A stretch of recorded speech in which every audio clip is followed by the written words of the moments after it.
Dari 0 rupiah sampai 10 juta pertama.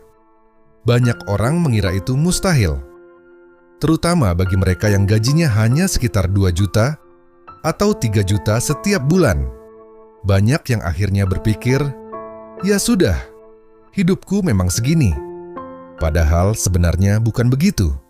Masalahnya bukan di jumlah gajinya. Masalahnya adalah kebiasaan kecil yang sering kita abaikan. Bayangkan seseorang yang memiliki gaji sekitar 2,5 juta per bulan. Jika setiap hari dia bisa menyisihkan hanya Rp20.000, itu berarti sekitar Rp600.000 dalam 1 bulan. Memang tidak terasa besar, bahkan mungkin terlihat sangat kecil. Tapi justru dari angka kecil seperti itulah perjalanan keuangan seseorang dimulai. Bulan pertama, uang yang terkumpul mungkin hanya Rp600.000. Bulan kedua, menjadi 1,2 juta.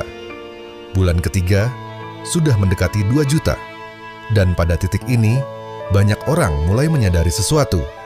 Ternyata, mengumpulkan uang bukan tentang jumlah besar di awal, tapi tentang konsistensi kecil yang tidak berhenti.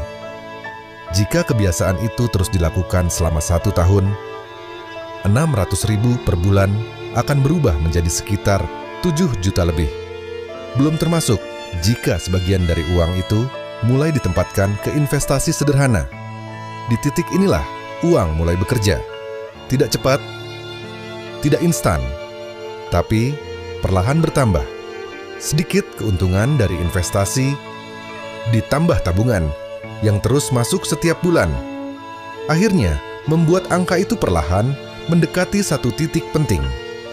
Rp10 juta pertama. Bagi sebagian orang, angka itu mungkin terlihat kecil. Tapi, bagi seseorang yang memulai dari nol, 10 juta pertama adalah bukti bahwa hidupnya mulai bergerak ke arah yang berbeda. Karena setelah seseorang berhasil mencapai 10 juta pertama, hal yang paling sulit sebenarnya sudah berhasil dia lewati, yaitu membangun kebiasaan. Kebiasaan menyisihkan uang, kebiasaan menahan diri dari pengeluaran yang tidak penting, dan kebiasaan membuat uang bertumbuh. 10 juta pertama bukanlah akhir dari perjalanan.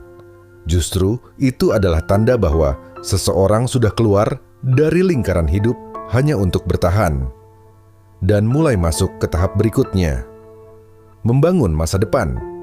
Semua itu tidak dimulai dari keberuntungan, tidak dimulai dari warisan, dan tidak dimulai dari gaji besar. Semua itu dimulai dari keputusan sederhana. Menyisihkan sedikit uang ketika jumlahnya masih sangat kecil, karena hampir semua perjalanan menuju kebebasan finansial selalu dimulai dari satu titik yang sama, 0 rupiah.